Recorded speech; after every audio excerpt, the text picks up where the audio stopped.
expected na malalim ang commitment. It is understandable that some of your downlines, okay lang, hindi nagko-commit. But you, as trailblazers, as prime movers of AIM Global here in Singapore, ang expectation sa inyo is that kayo, meron kayong 100% commitment din. When I say commitment, magbibigay talaga kayo ng time at saka ng effort. Dalawa yan, time and effort yan. Mapagod ka talaga, bibigay ka talaga ng time, ganyan eh. Kasi, success requires time and effort. So commit for at least 1 year. Do your best for the next 1 year. And never stop until you reach that 1 year. But believe me, in 1 year's time, while doing your best, bago tayo mabot ng 1 taon, malayo na kayo dito. Believe me, pag kayo talagang ginawa kayo dito, malayo na kayo dito. 6 months, 1 year time, malayong malayo na kayo. In fact, the next time I come back here, probably after 6 months or 1 year, kayo naman na magkukwento sa akin kung ano naman ang mga meron kayo. I mean, di ba? Kaya lang, yun nga, there's a price you have to pay. You really have to work hard, sacrifice. Kayo yung trailblazers eh. Kayo yung magpapioneer ng AIM Global dito. Kayo yung mga prime movers. Kayo yung mga shapers. So that's why, syempre, sa mga nauuna, alam mo yun, mas matindi ang effort ninyo eh. Kasi kayo yung magpe-pave the way eh. Yung mga susunod at swerte na nila. But guess what? You will be more rewarded than those who will follow. Kasi ang mga leaders, mas malaki ang bayad sa kanila kaysa sa mga followers. Tama ba yun? So, assume leadership, step up, get out of your comfort zone, work hard. And always tell yourself na ito, delayed lang ang gratification dito. Postpone gratification. The gratification may never be tomorrow, next month, but believe me, if you work hard, what you sow is what you reap. Kung ano yung tinanim mo yan, nakaanihin mo. So, tanim mo na kayo. One good thing about AIM, about network marketing, ang tinatanim mo dito, mangga, hindi munggo. Pag munggo kasi, nagtanim ka, bukas may toke ka na eh. Pag inanim mo, yun na naman, magtatanim ka na naman. Tama? Mabilis tumubo, pero mabilis mawala. Mangga, hindi gano'n. Pag nagtanim ka ng mangga, next year may bunga na. 2 years. 3 years. Probably after 4 to 5 years bago magbunga yan. Pero wag ka. Pag namunga yung mangga, okay, ani ka ng ani. Ikaw na nagtanim, patay ka na, umaani pa. May bunga pa yung mangga mo. Tama, mali? Ganun na ganun ang networking. Dito, merong residual income. Residual income is an income that you derive from your network even after the work has been finished. Tapos na yung trabaho, binabayaran ka pa ng AIM Global. Kaya dito, one time lang yung effort. One time lang in the sense na ibuhos mo na lahat sa simula. Pero pag pumutok yung network mo, kahit wala ka ng effort, tuloy-tuloy na ang pagkita mo. Di ba yung maganda yung ganun?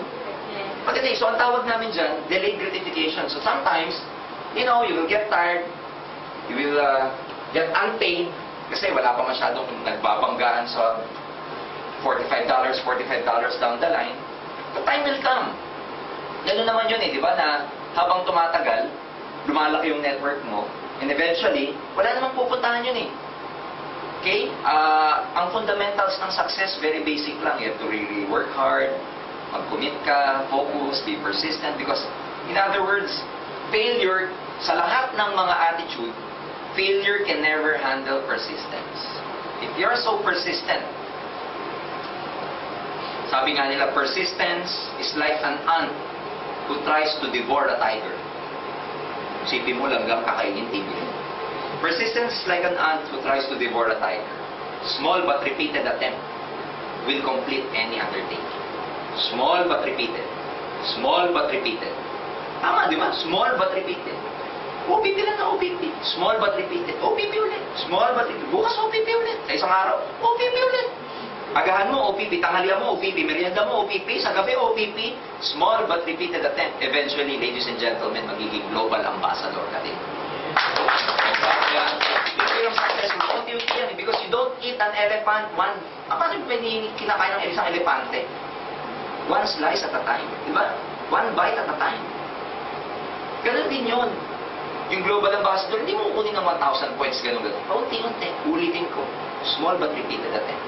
Basic lang ang networking. Sponsoring ka lang ng sponsoring. Keep selling the products, keep inviting. Keep selling the products, keep inviting. While at the same time, using the products. Kung isasama ko yung ginawa ko for 14 years, tatlo lang. I used the product, I sold the product, I sponsored people into my business. That's it. Maliit na bagay lang, pero repeated. Until eventually, nag-accumulate, di ba? Alam niyo yung power ng compounding, kung tawagin. Yung effort mo, nagko-compound yan. Habang lumalaki na lumalaki, parang snowball na bumababa from the mountain. Maliit lang siya from the mountain on top eh. Pero, you know, small snowball effect, habang tumatagal, pag bumaba, ano na siya? Lumalaki. Ganun din to. Ang effort dito sa una maliit. Kasi mag-isa ka pa lang eh. Pero yung mag-isa mo, dumadami. Yung maliliit na effort ng bawat tao na yun, pag pinagsama-sama, lumalaki. Lahat yun, ano, nakayugtong, accumulated yun sa'yo. So, sa una lang mahirap, parang kotse, di ba? Pag tinutulak yung kotse, dahil wala kang momentum, lahat ng effort, di ba? Pero pagka mandar na siya, di ba tuloy-tuloy na? Ganun din to. Kaya nga lagi kong sinasabi, huwag kayo lagi magsisimula. Pag nasimulan nyo na to, ituloy-tuloy nyo na. Yung ibang ginagawa, pag sinimula, hihinto. After 2 months, naramdaman niya, gusto niya ulit mag-aim, babalik na naman, magsisimula ka na naman. After 3 months na pagod, huwag muna ulit. After 2 months, medyo may feeling na naman siya, bumalik. Paano ka matatapos kung lagi ka nagsisimula? Kaya pag sinimula mo to, dire-diretso na. Pag na yung, go for the killing, ang tawag nga eh. Go for the killing. Okay? Yan yung commitment. Commitment is based on attitude. Now, there was once a rabbit and a fox. Ewan ko na tawag sa group of fox. Herd ba tawag doon? Hindi. Basta group of fox. Sabi ng isang fox sa mga kapwa niya fox, "You see that rabbit? I will run after that rabbit and eat it for my lunch." Sabi niya sa barkada niyang fox. Hinahabol niya yung rabbit. Yung rabbit, nakita siya. Takbo ng takbo yung rabbit. Paikot-ikot sila sa field. Until eventually, the rabbit escaped. So walang pananian yung fox. He went back dun sa mga friends mga fox. Malayo pa siya, kinakatsawa na siya ng mga friends niyang fox. Sabi ng fox, tingnan mo, yabang mo kasi, wala ka tuloy pananalian. Sabi ng fox, "You don't understand. I was running for my lunch. That rabbit was running for his life." Kahit ikaw yung rabbit eh. Inabutan kayo, buhay mo nakataya. Yung fox, kahit papetik-petik siya, okay lang kasi lunch lang naman. Now, when you're doing AIM Global, saan kayo sa dalawa? Are you the fox or are you the rabbit? When I joined this business several years ago, nilagay ko yung sarili ko sa edge. Minandset ko yung sarili ko that I was running for my life when I did this business. That's why in 3 months, ito yung income ko.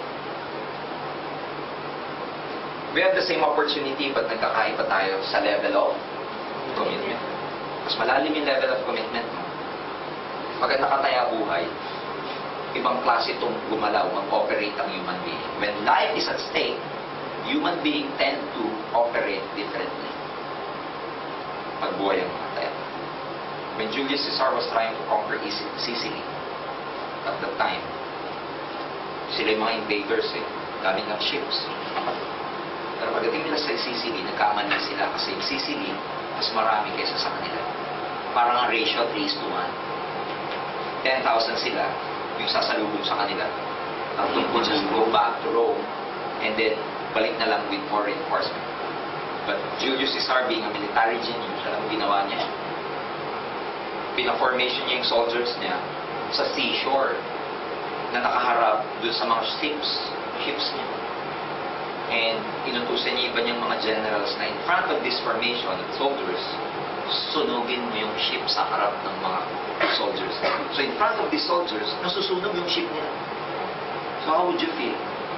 No retreat. Patay kong patay. Dahil yun ang motivation nila, patay kong patay. The rest is history. Julius Caesar conquered almost half of you. So ganun din dito. Andito ka na eh. Burn your bridges. Patay kong patay. Ito yan. Patay kong patay. Ito na yun eh. Kung baga sa ulan, nabasa ka na. Maligo na tayo. Diba? Tuloy-tuloy mo na. Nandito ka na eh. Nagkahiyaan eh. Napahiya ka na eh. Tuloy mo na. Tama ba yun? Commitment. Number 3, well, dapat dito ma-develop yung tinatawag naming belief system. Sets of belief na dapat everyday pinapractice mo hanggang, bumaba sa subconscious mind. Well, believe in the company. Okay? AIM Global has been around for 4 years. It's very young. we were able to develop at least 300 millionaires for the last 4 years. It can happen here in Singapore. Believe me. I've seen it happen to a lot of countries in my former networking company. Pag mayroong mga prime movers, may mga leaders na talagang very committed, ang daming kumikita dun sa country na yun. So, our company is doing everything. We're in expansion to a lot of countries. We're in negotiation with, katulad sinabi ko kanina, people from Korea, Malaysia, Taiwan, even Europe, Dubai, and US. Ang dami nangyayari sa company natin, like in the Philippines. We have about 80 branches all over the Philippines right now. We just purchased several units dun sa 7th floor ng ating headquarters. We just bought a unit in Cebu. Yung office natin sa Cebu, magugulat kayo, world class, ang ganda talaga. Lobby pa lang, convinced na yung downline ninyo. Kasi ang ganda talaga, world class talaga siya. We're renovating our office in Davao. I'm very proud to tell you that we're only the networking company who offers 3 kinds of marketing plan all at the same time, overlapping each other. Tayo lang ang may marketing plan na 3. Okay? Ano yung 3 na yun? Yung binary program, meron tayong uni-level, meron tayong stair-step. Okay? Tayo lang ang may program na ganito. Some companies, binary lang. Yung ibang company, uni-level lang. Wala silang stair-step.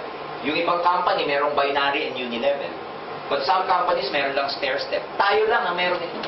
Binary, uni-level, and stair-step.